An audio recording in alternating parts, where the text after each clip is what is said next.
Va a haber varios videos de la clase de hoy.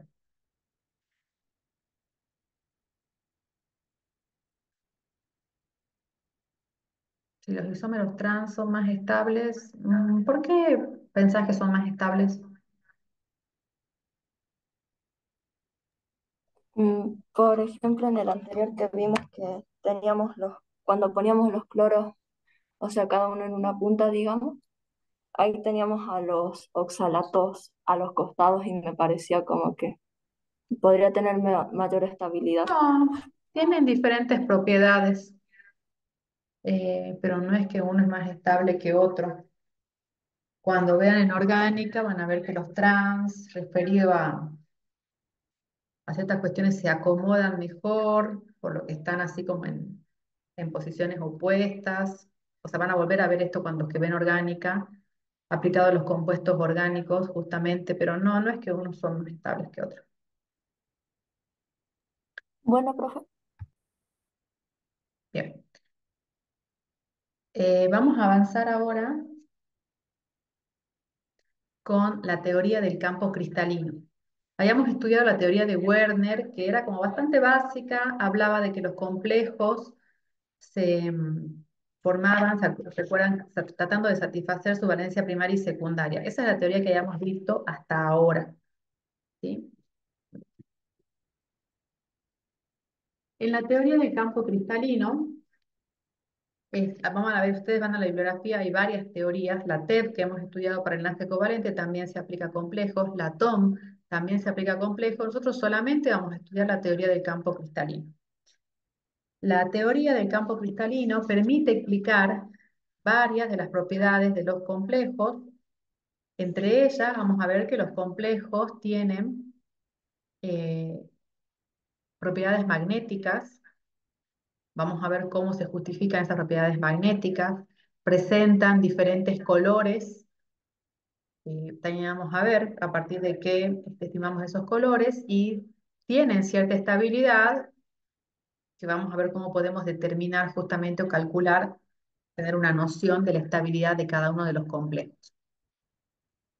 Para ello, la teoría del campo cristalino propone un enlace entre el ion central y los ligandos, pero que es de tipo electrostático, o sea, de cargas, ¿sí? Propone entonces que el ion central, en general tienes un catión del elemento de transición, tiene carga positiva, eh, tiene carga, o sea, es la carga positiva, sería, y que los ligandos, como tienen átomos dadores, son los que existen o son las cargas negativas.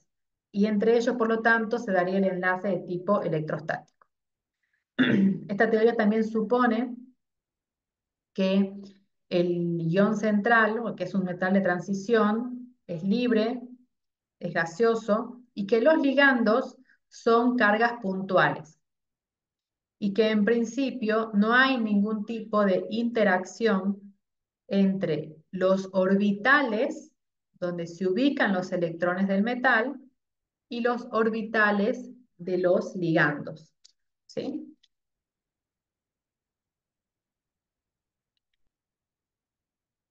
Entonces, estamos hablando de que los postulados de esta teoría son que los ligandos son cargas puntuales y que entonces las interacciones ion central, que indicamos con la letra M, y L, que son ligandos, dijimos que son electrostáticas, o sea, iónicas. Estamos suponiendo aquí que hay enlaces iónicos entre el ion central y los ligandos. También esta teoría supone que va a existir cierta repulsión electrónica entre los electrones del metal. Si bien el metal tiene carga positiva, tiene su correspondiente nube electrónica. Entonces, esta teoría propone que va a existir una repulsión entre los electrones del metal y los electrones del ligando. Y eso va a ser justamente uno de los principales fundamentos de la teoría, porque vamos a ver qué es lo que pasa con los orbitales del ion central en virtud de esa repulsión. En virtud justamente de esta repulsión es lo que propone aquí, que los ligandos para formar el complejo se van acercando, diríamos, al ion central. En virtud de la repulsión que existe, los ligandos se van a ir acercando para unirse al ion central según la geometría de ese ion central, o sea, en las posiciones de un octaedro, en las posiciones de un tetraedro, de una estructura plana cuadrada, ¿sí?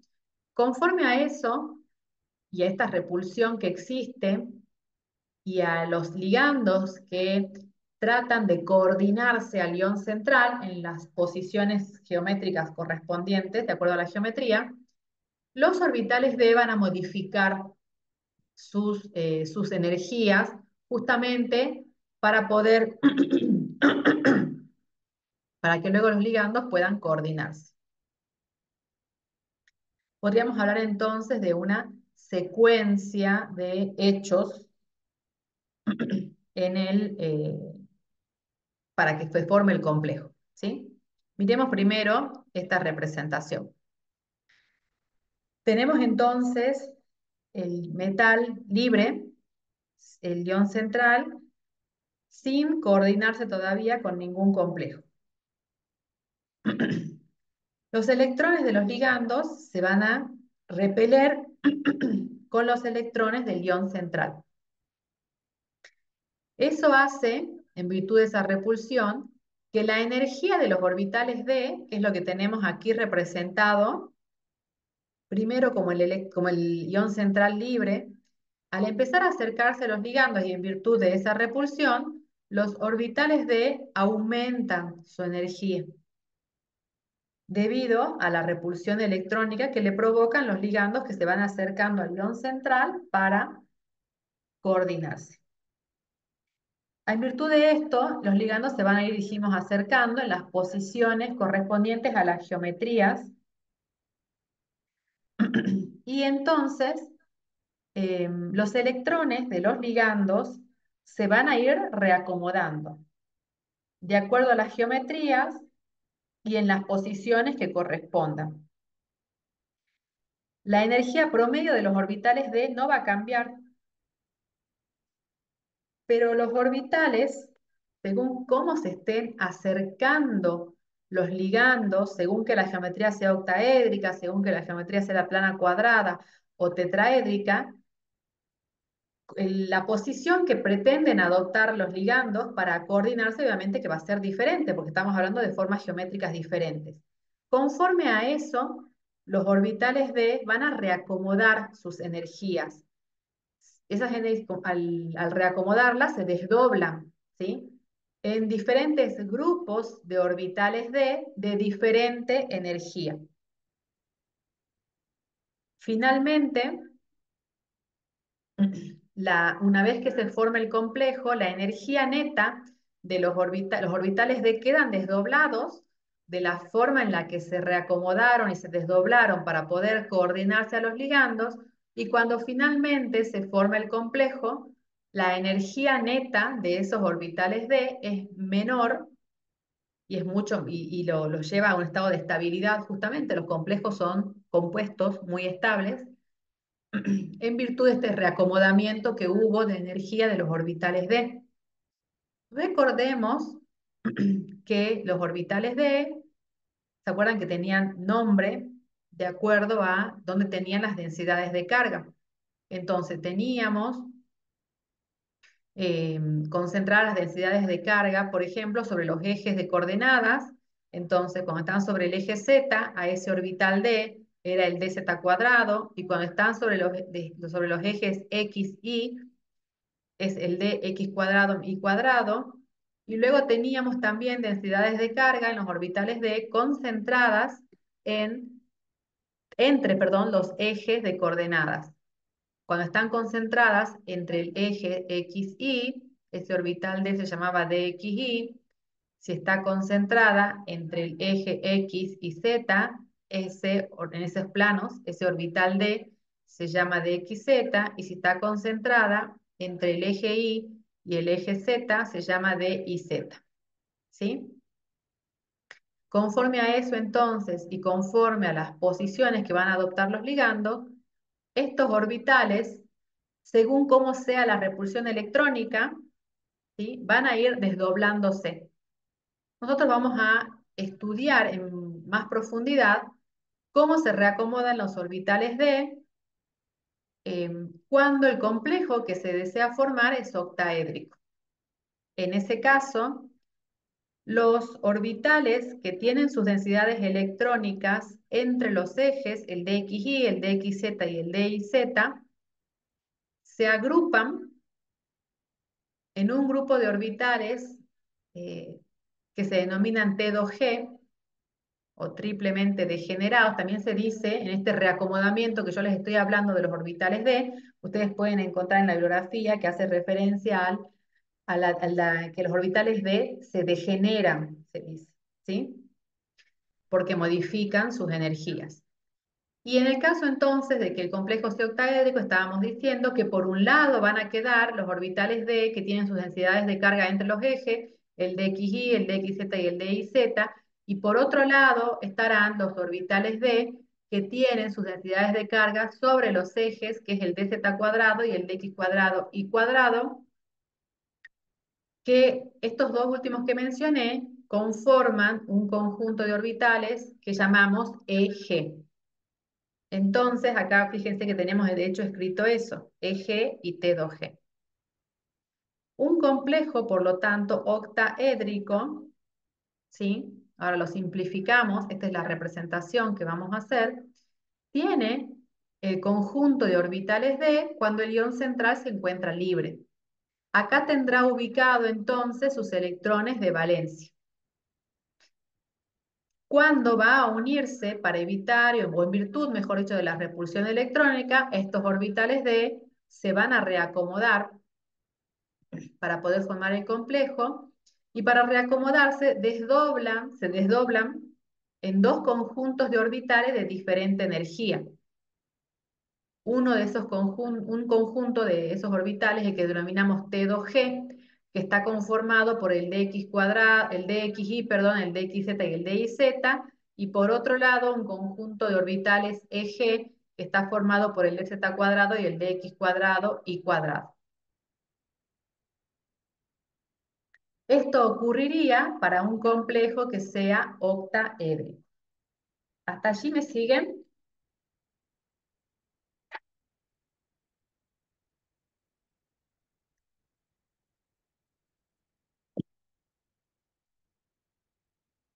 ¿Me siguen o no me siguen?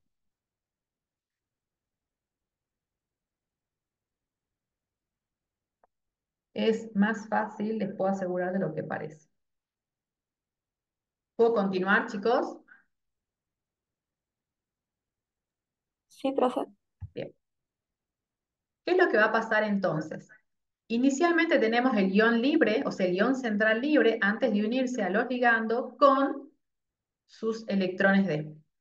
Luego, cuando se van a unir a los ligandos, los electrones D se van a reubicar en los orbitales D que han modificado su energía.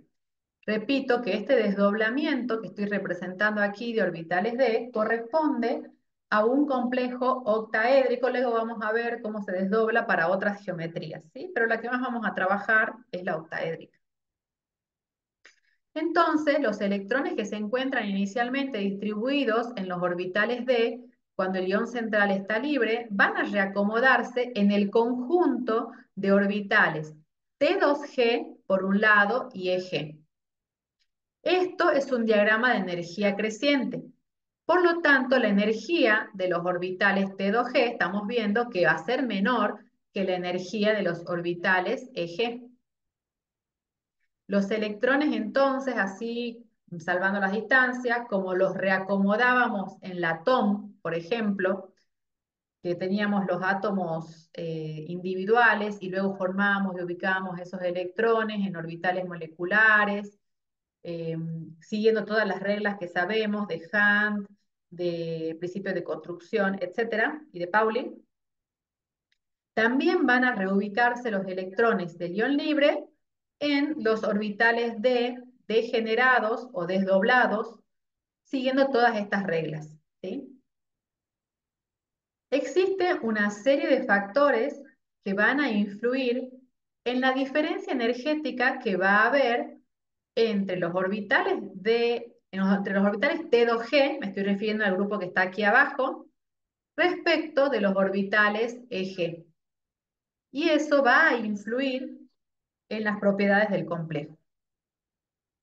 La diferencia de energía que existe entre los orbitales T2G, para el caso de un complejo octaédrico, y los orbitales EG, está indicada aquí, fíjense, con esta letra griega delta, y la vamos a llamar, como si el complejo es octaédrico, la vamos a llamar delta octaédrico, que no es ni más ni menos que un valor de energía, porque esto es un diagrama de energía creciente, pero entonces esta diferencia energética en entre los dos conjuntos de orbitales depende de una serie de factores. Uno de los factores que influye es, que acá estamos nombrando, es el ion central. Fíjense que acá estábamos diciendo que los electrones de los orbitales d van a ser, si van a los que tienen menos energía, primero es el T2G, cuando los vayamos a reubicar, y luego se ubican yendo al eje, ¿sí? ¿Qué va a pasar? Fíjense que nosotros vamos a, supongamos que tenemos acá 6 electrones. Vamos a ubicar, siguiendo la regla de Hahn, 3 abajo, porque es el de menor energía, con espines paralelos. ¿Sí? Un electrón acá y otro acá. Luego, cuando llegue el cuarto electrón, nosotros tenemos que, va a depender en realidad de una serie de factores, qué es lo que puede hacer ese cuarto electrón. Tiene dos opciones. Una de las opciones es que salte a los orbitales eje. ¿Sí? Ahora estamos en un supuesto de que tenemos un complejo de 6 acá, o sea, con 6 electrones. Ubiqué los 3, uno en cada uno de los orbitales T2G, y el cuarto dije que tenía dos opciones. Una de las opciones es que pase al eje y se ubique entonces en el z cuadrado, se ubique luego con el spin paralelo el del dx cuadrado y cuadrado, ahí voy 5 electrones, y el sexto recién vendría y se aparearía. Esa es una alternativa. La otra alternativa es que ese cuarto electrón, como ya llené los orbitales T2G, venga y se aparee. ¿De qué depende que ese cuarto electrón haga una cosa u otra? Va a depender de la energía, en este caso del delta octaédrico, de este salto energético. Y el salto energético está condicionado por varios factores, podríamos llamar, que influyen en el complejo. Uno de esos factores es la naturaleza del ion central, la identidad del ion central. El ion central puede influir en el desdoblamiento, dependiendo, por ejemplo, de los números de oxidación con los que esté trabajando. Cuando el ion central trabaja con sus números de oxidación mayores, la diferencia energética entre el T2G y el EG es grande. Si el ion central se encuentra con su número de oxidación menor, esta diferencia energética es más pequeña. También depende de la cantidad de ligandos y de la naturaleza de los ligandos. Para ello tenemos que tener en cuenta lo que es la serie espectroquímica. La serie espectroquímica es una secuencia, podríamos decir un ordenamiento de los ligandos según cómo desdoblen a los orbitales d. Ese desdoblamiento de orbitales d es lo que se llama campo cristalino. Por eso la teoría se llama la teoría del campo cristalino, según cómo se desdoblen los orbitales d. Entonces acá habla de que la serie espectroquímica es una secuencia de ligandos ordenados según su capacidad de desdoblar a los orbitales d o desdoblar el campo cristalino. Algunos ligandos de los que vimos, acá tenemos algunos, no todos, tenemos los más comunes, provocan desdoblamientos del campo cristalino, o sea, diferencias energéticas entre los orbitales T2G y EG grandes.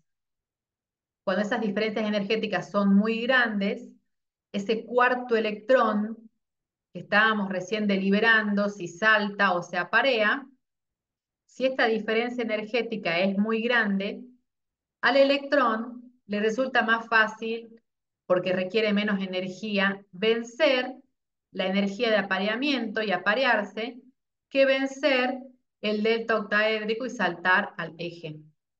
Existen entonces ligandos que provocan deltas energéticos, deltas octaédricos muy grandes, con lo cual para el electrón es más sencillo aparearse que saltar. A esos ligandos los llamamos de campo fuerte o de spin bajo. ¿Por qué de spin bajo? Porque como al electrón no le va a convenir, no va a poder en realidad saltar, porque eso le va a demandar más energía, van a aparearse en los T2G, van a quedar más electrones apareados en el orbital T2G, entonces, y van a quedar pocos electrones desapareados o con sus espines solos, ¿sí? Por eso hablamos también del campo fuerte, o sea, del tetraédrico grande, o spin bajo, pocos electrones desapareados. Es el caso del nitrito, creo que no tiene cara. El ciano, el carbonil, el etilendiamín. Existe otro grupo de ligandos que provocan diferencias energéticas muy pequeñas entre el orbital T2G y el G. En ese caso, al cuarto electrón le va a convenir saltar, porque eso le va a requerir menos energía que la energía que necesita para poder aparearse con el electrón que estaría acá ya con su spin solito, que es la energía de apareamiento. Los ligandos que provocan desdoblamientos pequeños del delta octaédrico se llaman de campo débil o de spin alto. ¿Por qué de spin alto? Porque como acá al electrón le conviene saltar, quedan muchos espines sin aparearse. Este tipo de ligandos pueden ser el yoduro, bromuro, cloruro, fluoruro y el sulfociano cuando el átomo dador por el que está unido es el azufre. Luego tenemos un conjunto de ligandos que llamamos de campo intermedio. Campo intermedio porque el desdoblamiento que van a provocar va a estar muy relacionado o va a depender de las características del ion central. Si el ion central se encuentra coordinado con un ligando agua, con un ligando amoníaco, con un ligando oxalato, hidroxilo, o el sulfociano cuando el átomo dador es el nitrógeno, el desdoblamiento va a depender del número de oxidación, dijimos, del ion central. Si el ion central usa su estado de oxidación mayor, el desdoblamiento va a ser grande y el complejo va a ser de campo fuerte. Si el número de oxidación del ion central es bajo, el desdoblamiento va a ser pequeño cuando se encuentre con alguno de estos ligandos y el complejo va a ser de campo débil. Estamos hablando entonces de que el cuarto electrón, sí o sí, entonces los electrones se van a empezar ubicando en los orbitales de menor energía cuando se forma el complejo, ¿no? Pero entonces se va a ubicar con los espines paralelos, siguiendo la regla de Hunt, un electrón en cada uno de estos orbitales, y la duda es el cuarto electrón que va a pasar. Dijimos, o salta o vence la energía de apareamiento. La energía de apareamiento tiene un valor de 20.000, si bien estamos hablando de energía, fíjense en las unidades en las que los expresamos. Centímetro a la menos 1, ¿sí? Centímetro a la menos 1 es una unidad que se llama o que corresponde al número de onda. El número de onda es la inversa de la longitud de onda.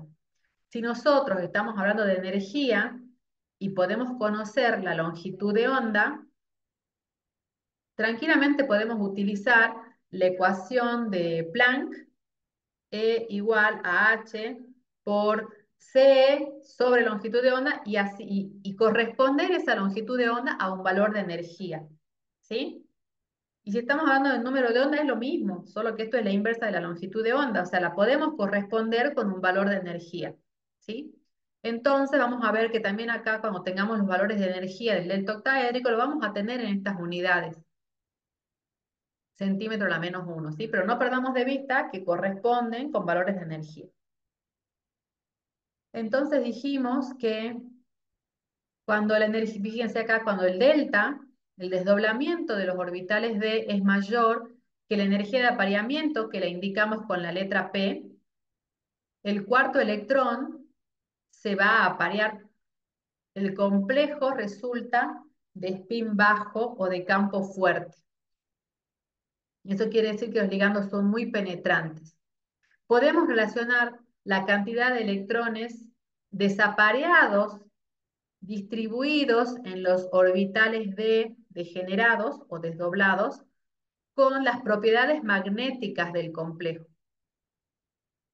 Entonces, si hay muchos electrones si hay poco, mejor dicho, en el caso de que estamos hablando acá de que el electrón se aparea, porque el delta octaédrico es muy grande, entonces vamos a tener allí, en ese caso, pocos electrones desapareados y el momento magnético va a ser bajo. En cambio, si el desdoblamiento de los orbitales d, el desdoblamiento del campo cristalino es pequeño, tiene energía, requiere o sea, es una energía, un valor de energía bajo, menor que la energía de apareamiento, que es de 20.000 centímetros a la -1, el cuarto electrón puede saltar al grupo de orbitales que se encuentra más arriba, a los EG, se ubica en los EG, siguiendo la regla de Hahn, y recién, dependiendo de la cantidad de electrones, el quinto electrón, si es que el sexto electrón, si es que hay, va recién a aparearse con los que estaban desapareados aquí abajo. En ese caso me van a quedar muchos electrones sin aparearse con sus espines paralelos. Allí decimos que el complejo es de campo débil y los ligandos son poco penetrantes y el momento magnético es elevado. Esos desdoblamientos que vimos recién del complejo octaédrico, dijimos que los orbitales d, como se produce una repulsión electrónica, van a desdoblarse dependiendo de cómo se acerquen esos ligandos, y el cómo se acercan esos ligandos quiere decir en realidad que se acercan según la geometría, y ese desdoblamiento entonces va a ser diferente cuando el complejo sea tetraédrico. Fíjense que justamente ocurre al revés. Y las diferencias energéticas en ese caso las llamamos deltas tetraédricos. Los deltas tetraédricos siempre son muy pequeños, menores que los valores de energía de apareamiento, y los complejos, entonces, que son tetraédricos, siempre son de spin alto. Podría darse un complejo plano cuadrado. Fíjense cómo es el desdoblamiento del complejo plano cuadrado. La diferencia energética la llamamos delta plano cuadrada y siempre son valores muy grandes. Los complejos planos cuadrados siempre son complejos de spin bajo o de campo fuerte, porque el delta plano cuadrado siempre es muy grande, mayor que la energía de apareamiento. Por lo tanto, a los electrones les conviene aparearse y no saltar. ¿Sí? Esto es simplemente para que vean cómo son los desdoblamientos. Nosotros vamos a trabajar con los complejos octaédricos principalmente. En el complejo octaédrico, la estabilidad, dijimos que vamos a poder explicar a partir de esta teoría, la estabilidad se puede dar calculando lo que se llama energía de estabilización del campo cristalino. La energía de estabilización del campo cristalino es la diferencia energética entre los electrones d en un campo cristalino, en este caso octaédrico, y un campo cristalino esférico, que sería el que potencia que tendría el ion central antes de unirse a los ligandos. ¿Sí? Es esa diferencia energética. En todos los casos van a ser energías liberadas, porque como vimos en la primera imagen, cuando el complejo se forma, los orbitales d pasan a un estado de muy baja energía, y dijimos que en química todo lo que sea más estable es lo que requiere menos energía, ¿sí? O sea, el complejo es un compuesto muy estable. Para calcular la energía de estabilización del campo cristalino, una vez que se desdobla el campo cristalino, en este caso dijimos que vamos a trabajar con complejos octaédricos principalmente. Yo solo les mostré lo que pasa con los planos cuadrados y los tetraédricos. Pero en los octaédricos entonces va a depender, la estabilidad va a depender de la cantidad de electrones que estén ubicados en el T2G y en el EG.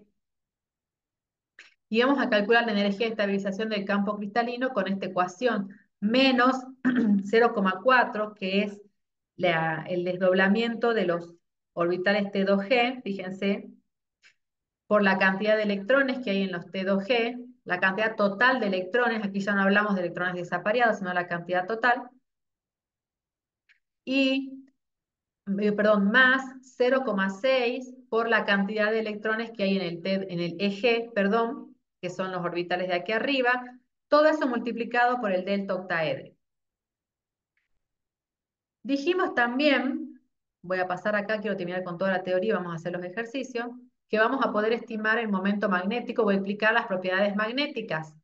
Recién dijimos entonces que el momento magnético, acá me falta el vector, perdón, va a ser elevado cuando hay muchos electrones desapareados. Lo vamos a poder calcular numéricamente con esta ecuación, donde n es el número de electrones desapareados en total que haya quedado en el campo cristalino. Y este número de electrones desapareados obviamente que va a depender de que el electrón salte o que se aparee, ¿sí? Si tenemos electrones desapareados, el complejo va a ser paramagnético, y si tenemos electrones todos apareados y ningún electrón desapareado, vamos a decir que el complejo es diamagnético, ¿sí? Dijimos también que con esta teoría vamos a poder explicar el color del complejo. Dijimos que el delta octaédrico no es ni más ni menos que un valor energético y que la energía la podemos relacionar con la longitud de onda por la ecuación de Planck que les mencioné recién, constante de Planck por velocidad de la luz sobre longitud de onda, ecuación que utilizamos desde la primera clase o de las primeras clases. Nosotros podemos entonces conocer la longitud de onda y con esa longitud de onda entrar al espectro electromagnético, ¿sí? Si esas longitudes de onda caen en la zona del visible, nosotros vamos a poder inferir a qué color corresponde, ¿sí? El color al que corresponda la longitud de onda que estemos analizando va a ser el color que absorba el complejo. Absorbe ese color y no lo muestra porque lo absorbe. Lo que va a mostrar es el complementario. Para eso tenemos este esquema. El complejo absorbe la energía correspondiente al delta octaédrico y refleja el complementario. Como los colores se anulan, si desaparece uno, que es el que se absorbe, se muestra el complementario. Por ejemplo, supongamos que tenemos un delta octaedrio que se corresponda con una longitud de onda de 700 nanómetros, supongamos. El color que corresponde es el rojo. Ese complejo va a absorber el color rojo y va a mostrar el complementario, o sea, lo que vamos a ver es el complementario. El complementario del rojo es el verde. Ese complejo va a ser de color verde. ¿Sí? De esta manera, la teoría del campo cristalino explica los colores de los complejos. Con esto hemos completado la teoría de complejos. Ahora vamos a ir a los ejercicios y van a ver que son fáciles y no quizás tan complicados como se están imaginando con todo lo que estoy diciendo. En primer lugar vamos a hacer el ejercicio 5. El ejercicio 5 me da valores de delta octaédrico. Y tenemos que comparar al conjunto de complejos del punto A por un lado y por otro lado al conjunto de complejos del punto B. No tenemos que perder de vista el valor de la energía de apareamiento, que es de 20.000 centímetros la menos 1, y en este caso les dije yo que vamos a manejar los valores de energía con número de onda, y por eso tenemos los valores de deltas octaédricos expresados en centímetros la menos 1. Nos dice entonces que el complejo formado por los 6 aminos con el cobalto, el de amino, fíjense que es un ligando neutro. Hay 6 aminos, todos estos van a ser octaédricos, ¿sí? Entonces, el ion central, que es el cobalto, al ser el amoníaco un ligando neutro, está trabajando con estado de oxidación +3, porque si el amoníaco es neutro, lo que me muestra afuera de la esfera de coordinación es la carga el número de oxidación del ion central. En este otro complejo, el amoníaco repito que es neutro, el cobalto está con número de oxidación +2, porque el amoníaco no me aporta nada de carga en la esfera, entonces lo que sale de la esfera es la carga del ion central. En este otro complejo, el etilendiamín también es neutro, pero y al ser neutro, el cobalto nuevamente está con estado de oxidación +3. ¿Hasta allí me van siguiendo, chicos?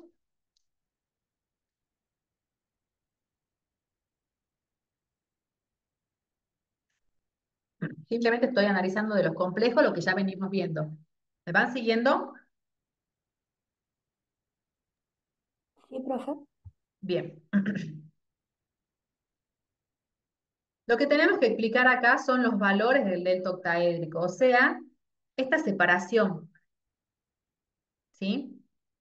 Vemos que tenemos un valor bajo, que es cuando está el amoníaco con el cobalto con estado de oxidación +2, que tenemos un valor mayor cuando el cobalto está con estado de oxidación +3 con el amoníaco, y un valor mucho mayor cuando tenemos el mismo ion central, pero tenemos otro ligando.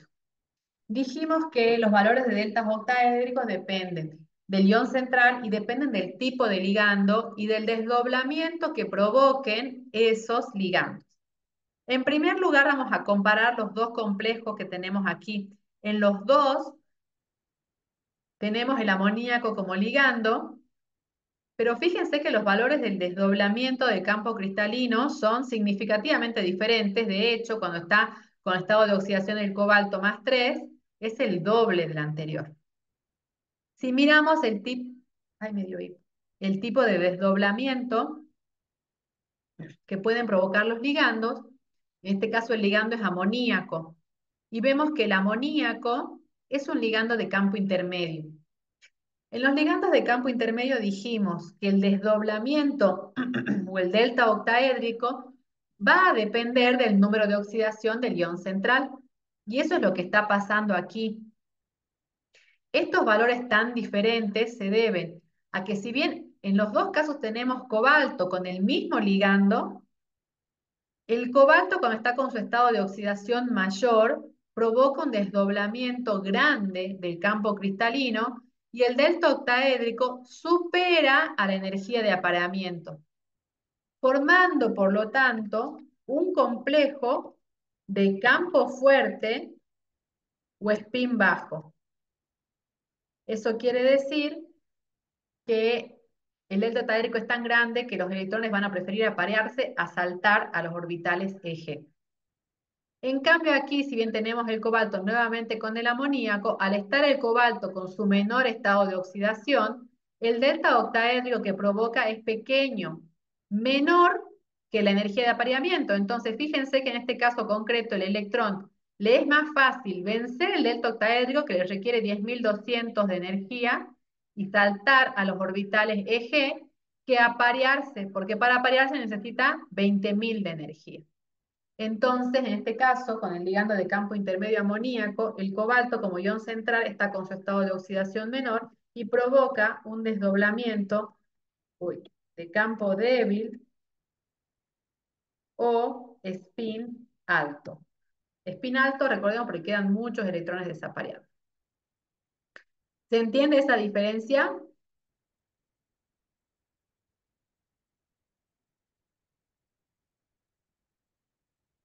¿Se entiende, chicos?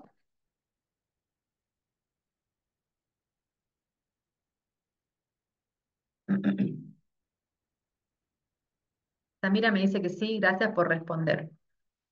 El tercer caso tenemos, fíjense, cobalto con estado de oxidación +3, al igual que el amoníaco. Sin embargo, el valor del delta octaédrico es un poco mayor. Allí tenemos que analizar el ligando.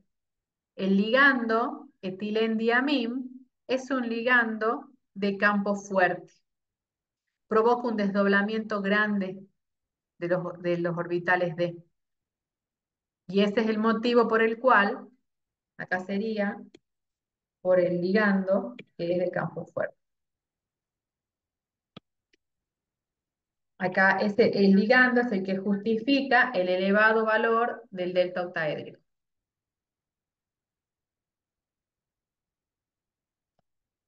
En el caso del ejercicio B,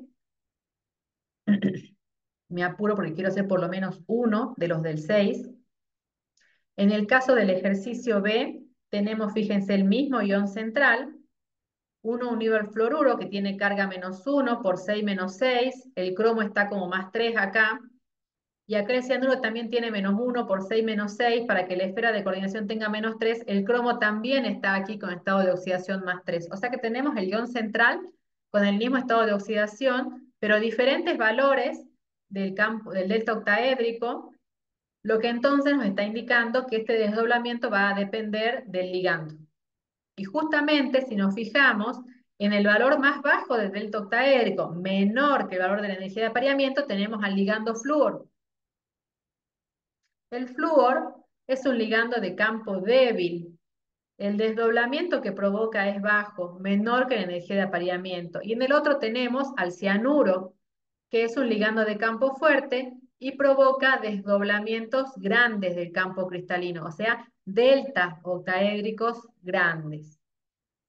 Entonces aquí vamos a poner que la diferencia se debe a que un ligando, uy, un ligando, en este caso el fluoruro, es de campo débil y el cianuro es de campo fuerte. A esto se deben las diferencias de los deltas octaédricos. ¿Lo ven, chicos? Ahora vamos a hacer el ejercicio para terminar de calcular lo que nos falta. ¿Se entiende esto, chicos?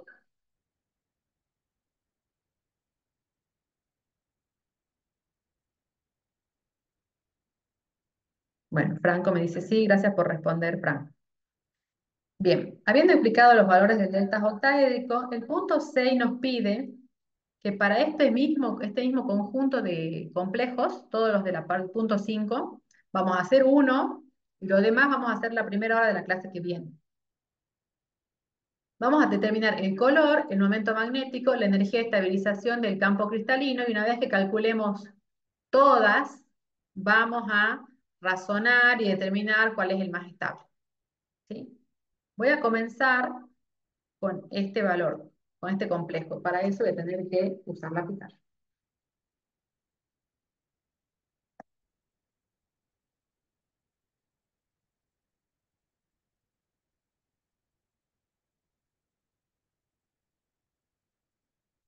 Entonces tenemos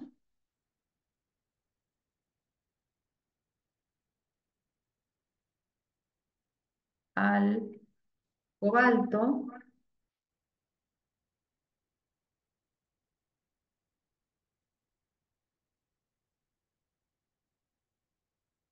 tiene carga +3 y tiene un delta octaédrico de 22.900 centímetros a la -1. Nosotros necesitamos llevar esto a longitud de onda, lo cual es muy fácil. ¿Dónde tengo mis cálculos? Acá los busco. Lo cual es muy fácil porque como esto es número de onda, la longitud de onda es igual a 1 sobre el número de onda. O sea que acá lo único que tenemos que hacer es la inversa para llegar a longitud de onda.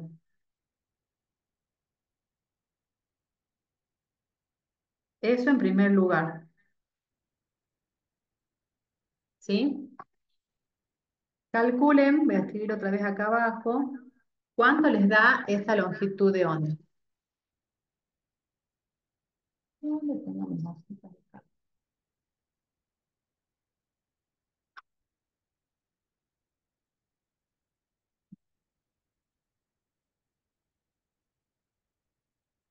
¿Cuánto les da esa longitud de onda?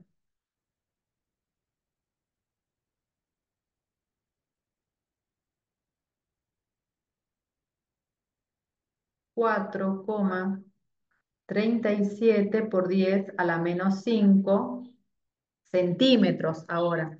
Es el resultado de dividirle a 1 22.900. ¿Sí? ¿Me van siguiendo hasta allí?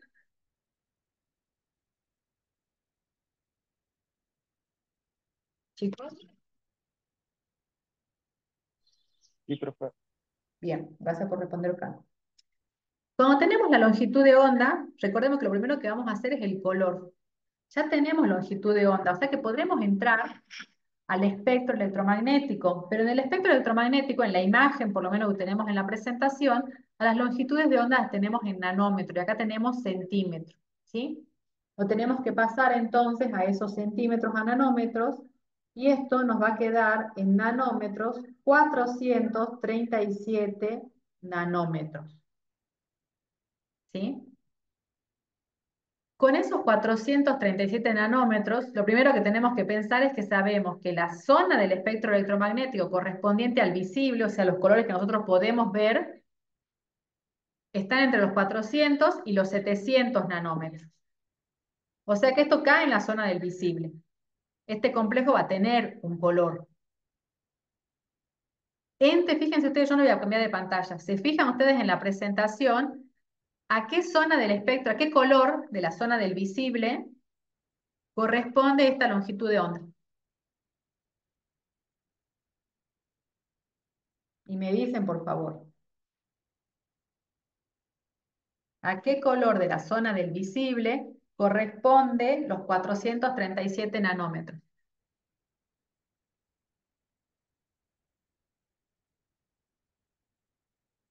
A la zona del violeta, bien Samira. O sea, esto cae en la zona del violeta. ¿Qué quiere decir que caiga en la zona del violeta? Que este complejo, entonces, va a absorber el color violeta. No va a ser violeta, porque lo absorbe. Va a mostrar el complementario. ¿Cómo sabemos cuál es el complementario? Se van a acordar de primero o segundo grado y van a hacer este triangulito, ¿sí? En los vértices vamos a poner los colores primarios. ¿Cuáles son los colores primarios?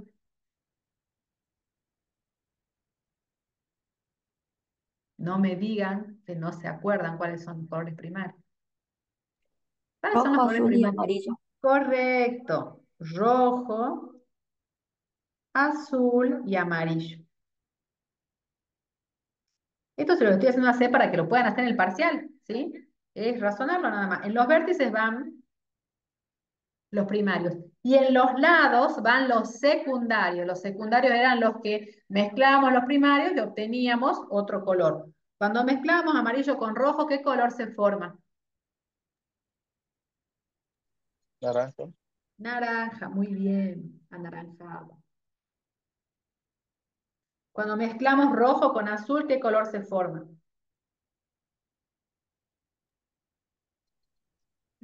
Púrpura Púrpura, violeta. o violeta. Y cuando mezclamos amarillo con azul, ¿qué se forma? ¿Qué color? Verde. Verde. Bien. Entonces en el parcial van a hacer eso. Ahora, este complejo, por la longitud de onda donde está suelto octaédrico, va a absorber esta energía. Absorbe el violeta. Absorbe el violeta, no lo muestra, muestra el complementario. ¿Cuál es el complementario? El que está al frente. ¿Cuál es el que está al frente? El amarillo. Este complejo es de color amarillo.